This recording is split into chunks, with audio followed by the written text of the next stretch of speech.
বিসমিল্লাহির রহমানির রহিম।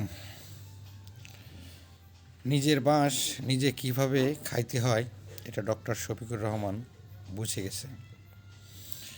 বাংলাদেশের মেয়েদের পতিতা বলে কতটুকু ক্ষতি করছে ওনার, সেটা উনিই ভালো জানে।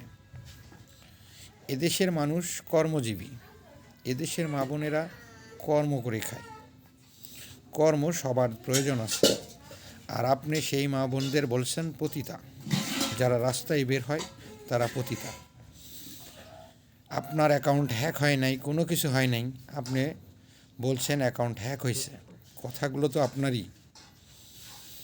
হ্যাক হইলে এত দ্রুত ফেরত নেওয়া সম্ভব না, এটা তো বিশ্লেষকেরা বলছেই। এত দ্রুত ফেরত নেওয়া সম্ভব না। ডক্টর শফিকুর রহমান, এইভাবেই বাঁশ খেতে হয়।